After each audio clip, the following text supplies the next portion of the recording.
Ever get that feeling like some people just walk into a room and boom, they're connecting with everyone? It really can seem like magic, can't it? Like they've got this secret formula for just clicking with people. Well, you know what's fascinating? It's not magic. It's rapport. Rapport, okay. And today we're diving deep into that, right? Really breaking down how that connection happens. Yeah, and how understanding those mechanics can completely transform how you interact with, well, anyone. Sounds good to me.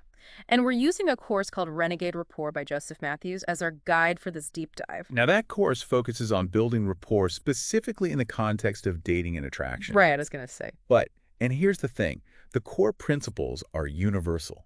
I mean, these tactics, they can work in any interaction. So whether you're trying to nail a job interview, connect with a team at work, or just have a smoother conversation with, your family, this stuff is powerful. Okay, so let's start with the basics. What exactly is rapport? Yeah, I mean, we toss that word around, but what are we really talking about here? Exactly. Well, it goes beyond just getting along with someone. It's a kind of invisible link, Okay. a two-way street, Interesting. where what you feel actually influences what the other person feels. Oh, I see. It's like your emotions are contagious. In a way, yeah. Think of it like a dance, where both partners are, moving in sync, feeling the same rhythm. I like that. And the deeper that connection, the stronger that influence becomes. Okay, so it's not about like manipulation or tricks. No, not at all. It's about tapping into this natural flow of human interaction. Gotcha. So Matthews calls this the golden rule of rapport, right? Exactly. What you feel, they feel. So your genuine emotions, they become the music, setting the tone for the whole interaction. Makes sense. So why is understanding this so important? Well, think about it this way. Think back to a time you instantly clicked with someone. Oh, yeah. That ease, that flow, that's rapport at work. And I guess on the flip side, there are those times when it feels like you're speaking different languages. Totally.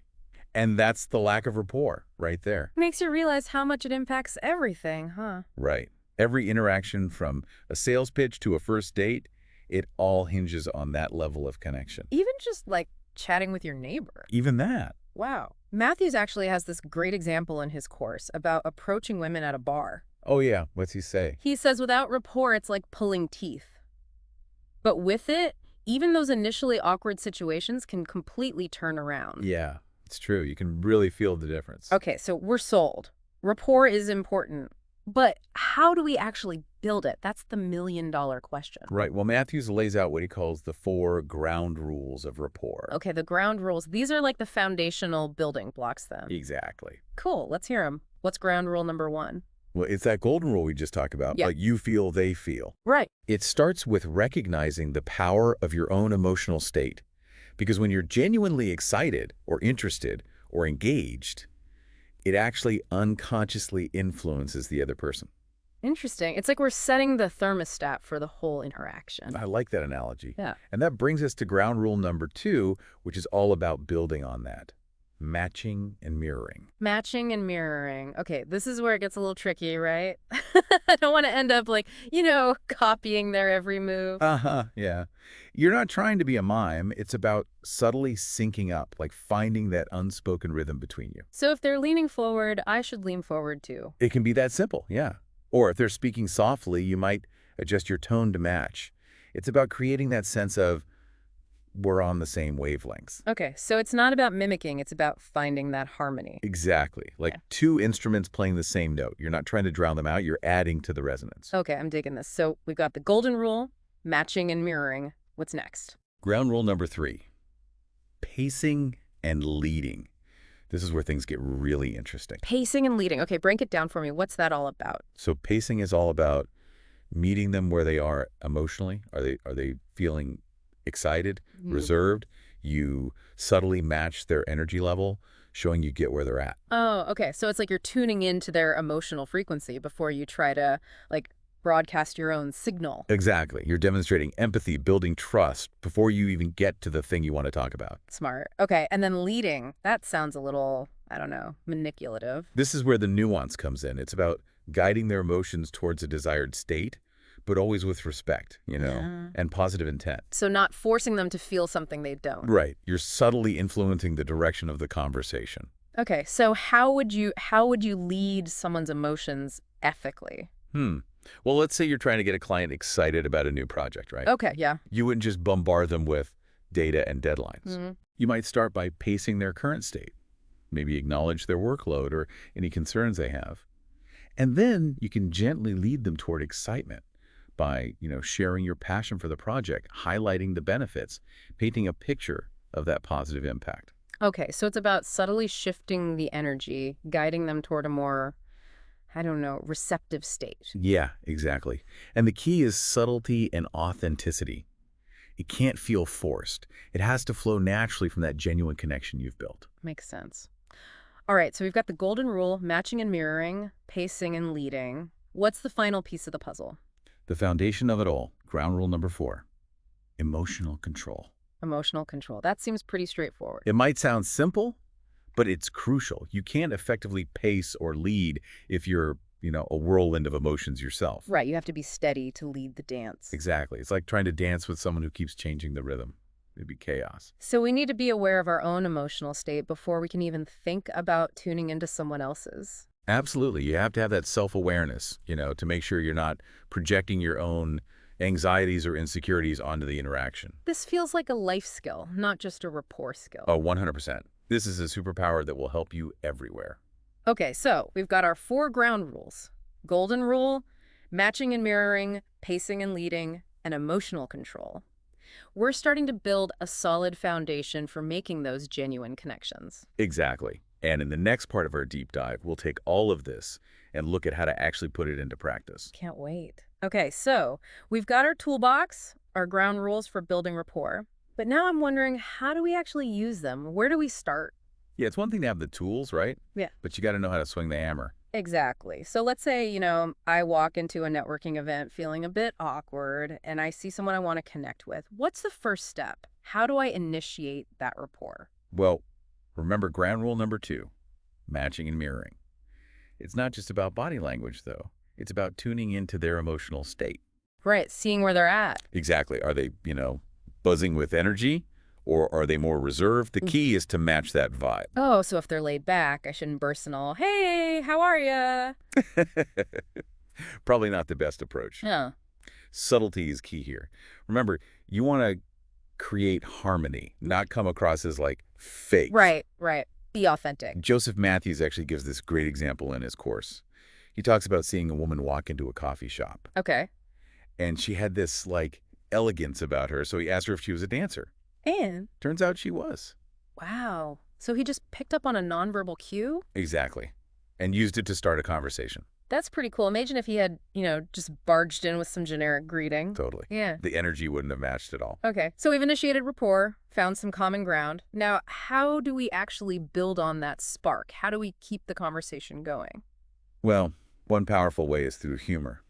Humor, okay. But I mean, I'm not exactly a comedian. It's not about, telling jokes. It's more about finding that shared sense of amusement, those moments where you both genuinely laugh together. Okay, so creating that shared experience. What else? Matthews talks about a technique called fish and hook. Fish and hook, okay. It's essentially asking questions to, discover shared interests. And then, you hook onto those commonalities. So it's like you cast a line out there, see what they bite on, and then reel them in with that shared excitement. That's a great way to put it. I like it. Matthews gives this a funny example. He says, let's say you find out their favorite color is blue. You might playfully tease them about everything that isn't blue. Oh, that's cute. Right. It's lighthearted, it's memorable, it builds on that connection. And it doesn't have to be super deep, right? It can be something simple. Exactly. It's more about the playful energy. All right, so we've got humor, we've got fish and hook. Any other hooks we can use? Oh, definitely. One of the most powerful is tapping into their passion. Let them talk about the things they love. Yeah, I've noticed that. When someone's truly passionate, their whole energy changes. They just light up. And that's where active listening comes in. Put down your phone, make eye contact, genuinely engage with what they're saying. So it's not just about waiting for your turn to talk. No way. It's No. about being present, really absorbing what they're sharing. Right, right. Okay, so we've initiated rapport, we've found those hooks, we're building that connection. But what about maintaining it? Especially when, those awkward silences creep in. Oh man, those silences can feel like forever, can't they? Yeah, it's like that pressure to fill the void. But here's the thing. Those silences aren't always a bad thing. Wait, really? I always feel like I need to be, like, chattering away. It's a common instinct, but sometimes a pause is needed. It lets the music sink in, creates anticipation for what's coming next. So it's like, embrace the silence, let it be part of the dance. Exactly. And a little secret confident silence can actually be really attractive. Attract. Totally. It shows you're comfortable just being you. Yeah. You don't need to constantly seek validation through words. Okay, that's an interesting perspective. But what about when the conversation starts to, fade out? How do we keep it going without being like forcing it? This is where curiosity is key. Remember, you've already established some common ground. You've hooked into their passions. Now dig deeper. Oh, I see. Ask those thoughtful questions that show you're genuinely interested. So instead of asking, what do? Ask, what's the most rewarding part of your work? There you go. Go beyond the surface level. Create space for real connection. Think about those conversations that leave you feeling energized, inspired. Those are ones with deep listening, thoughtful questions. It's about being present, really tuning into the other person. Totally. It's like tending a garden. Yeah. You plant the seeds with those initial connections, you nurture them with humor, shared interests, and you keep the conversation blooming with that genuine curiosity. This is giving me a whole new way to think about how I approach conversations. But I think a lot of people, myself included, struggle with that initial belief that they can build rapport. Like, what if I'm just not that kind of person? That's where a mindset shift can be really powerful. Okay. Matthews talks about this too. Instead of seeing rapport as something you have to earn, think of it as something to be discovered. Oh, that's interesting. Like there's already a spark there waiting to be ignited. So you're not starting from zero every time. Exactly. He actually uses this great analogy. He calls it the volume knob. With some people, the rapport volume's already cranked up. With others, it might be on low. But your goal isn't to, blast them with your personality. It's to find those subtle ways to turn up the volume. Love that. Yeah. It's not about forcing it. It's about recognizing that potential for connection. This makes me think of something else Matthew said that really stuck with me. He says it's not just about gaining rapport. It's about recognizing that we're already in some degree of rapport with everyone we meet. It's such a subtle shift, but it changes everything. Instead of seeing it as something you lack, it becomes something to be, recognized and nurtured. Yeah. It's like going into every interaction with that underlying belief that connection is already there. Wow, I love that. Okay, so we've covered a lot of ground here, from sparking that initial connection to maintaining it, making it feel effortless and genuine. But how do we know if it's actually working? That's a great question. And it's where we'll pick up in the final part of our deep dive. Okay, so we're back, ready to wrap up our deep dive into rapport.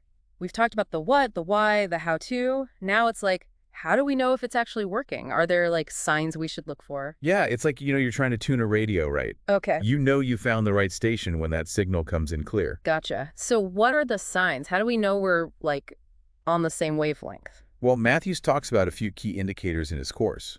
One of the most fascinating is actually pupil dilation. Wait, pupil dilation, like their eyes getting bigger? Exactly. Huh. It sounds weird, but our pupils actually widen when we see something or someone we find appealing. So if I'm talking to someone and I notice their pupils are, getting bigger, that's a good sign. They're into it. It's a subconscious signal, Huh? a little window into their underlying feelings of, attraction and interest. That's so wild. Okay, so pupil dilation. What else should we be looking for? Remember how we talked about matching and mirroring? Yeah. Well, what Matthews calls body synchronization is a big one. Notice if the other person is subtly mirroring your movements, your posture.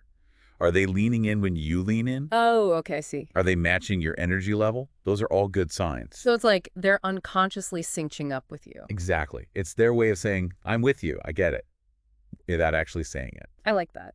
Okay, what about, you mentioned Kino earlier. What was that all about? Kino is all about touch, like light, playful touches on the arm or shoulder, Right. Signaling comfort and connection.